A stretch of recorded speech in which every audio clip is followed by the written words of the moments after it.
Sorry, আমরা মা সন্তান কাউকে বাঁচাতে পারিনি।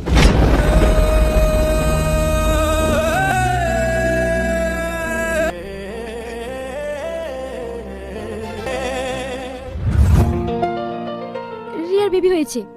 খুব ভালো। আমিও বেবি নিতে চাই। তোমার মাথা খারাপ হয়েছে? ডাক্তার তোমাকে এই সময় বেবি নিতে নিষেধ করেছে, তুমি জানো না?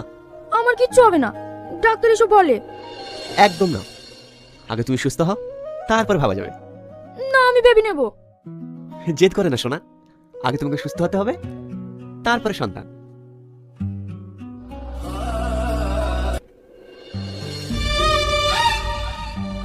কি হচ্ছে তোমার? খুব কষ্ট হচ্ছে? হ্যাঁ, কদিন থেকে শরীরটা ভীষণ খারাপ হচ্ছে। কি? তাহলে তুমি আমাকে আগে বলোনি কেন?